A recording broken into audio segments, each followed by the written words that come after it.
kalau dalam agama menjolimi hak saya. Dan percayalah, sebagai penutup, yang kalau Anda menjolimi saya, yang Anda lawan adalah Tuhan yang Maha Kuasa, Maha Esa. Dan saya akan buktikan satu persatu dipermalukan. Ya, waladolin. Ada yang diam sekarang, Pak. Ada yang diam sekarang. Ada, Pak, sekarang diam. Loh, kok nggak ada? Ada yang diam sekarang banyak.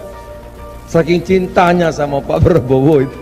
Mana pada video tersebut Zulkifli Hasan menjadikan solat sebagai ejekan, menjadikan solat sebagai omongan yang tidak sesuai dengan apa yang semestinya disampaikan.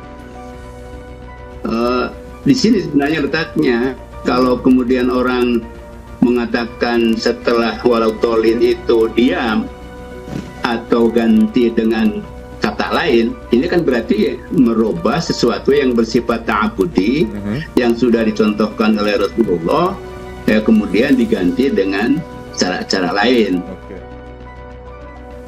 Ya, kalau sasarannya Zulhas, menurut saya harus ada tadi itu, ada klarifikasi dari Zulhas, apakah betul ada orang lain yang melakukan hal itu.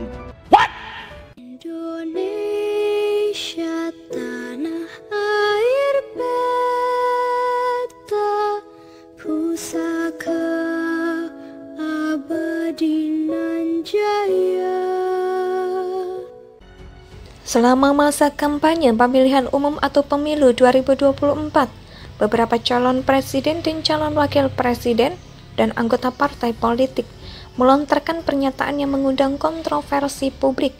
Manuver mereka seolah ingin banget diperhatikan, sehingga sadar atau tidak malah melakukan hal yang beresiko jadi kontroversi.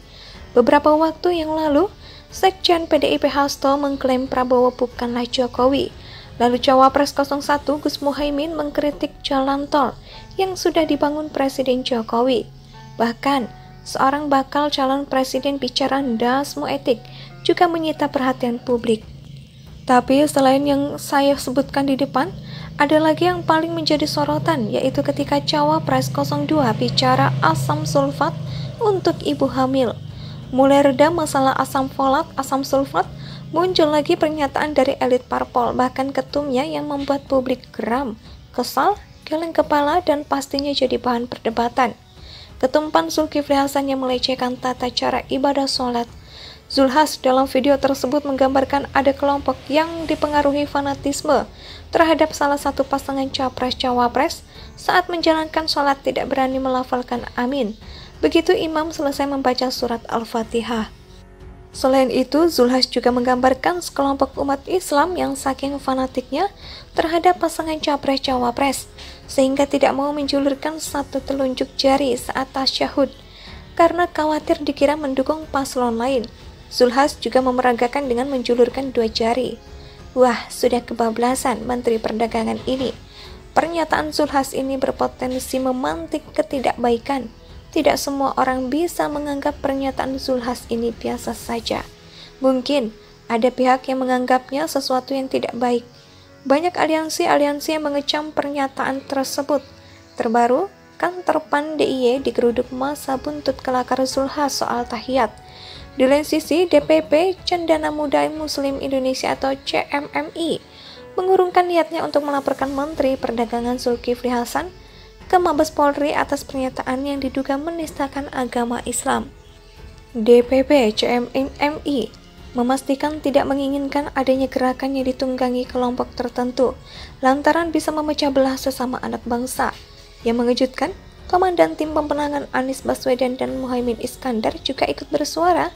Menurut tim pemenangan Amin Zulhas seharusnya belajar dari pengalaman insiden bekas Gubernur DKI Jakarta, Basuki Cahayapurnama atau Ahok.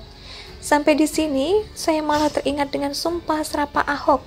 Percayalah sebagai penutup, kalau Anda menzolimi saya, yang Anda lawan adalah Tuhan yang Maha Kuasa, Maha Esa. Saya akan buktikan satu persatu dipermalukan. Terima kasih, ujar Ahok di depan kursi persidangan.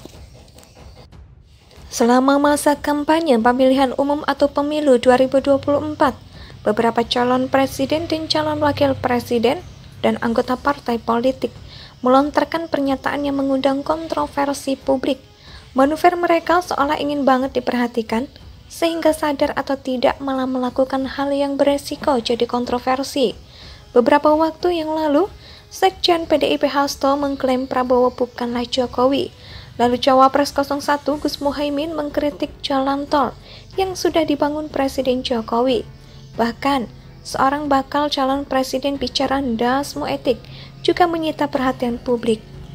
Tapi selain yang saya sebutkan di depan, ada lagi yang paling menjadi sorotan, yaitu ketika Cawapres 02 bicara asam sulfat untuk ibu hamil. Mulai reda masalah asam folat, asam sulfat, muncul lagi pernyataan dari elit parpol, bahkan ketumnya yang membuat publik geram, kesal, geleng kepala, dan pastinya jadi bahan perdebatan.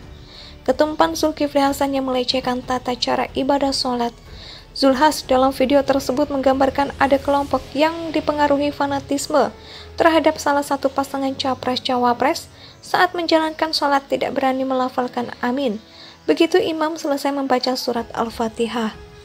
Selain itu, Zulhas juga menggambarkan sekelompok umat Islam yang saking fanatiknya terhadap pasangan capres-cawapres, sehingga tidak mau menjulurkan satu telunjuk jari saat tasyahud, karena khawatir dikira mendukung paslon lain. Zulhas juga memeragakan dengan menjulurkan 2 jari. Wah, sudah kebablasan Menteri Perdagangan ini. Pernyataan Zulhas ini berpotensi memantik ketidakbaikan. Tidak semua orang bisa menganggap pernyataan Zulhas ini biasa saja. Mungkin ada pihak yang menganggapnya sesuatu yang tidak baik. Banyak aliansi-aliansi yang mengecam pernyataan tersebut. Terbaru, kantor PAN DIY digeruduk masa buntut kelakar Zulhas soal tahiyat.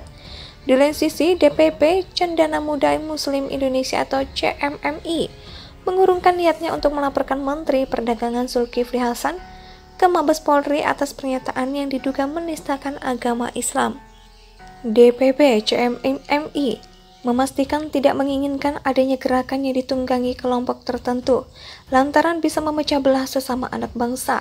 Yang mengejutkan, Komandan Tim Pemenangan Anies Baswedan dan Muhaimin Iskandar juga ikut bersuara.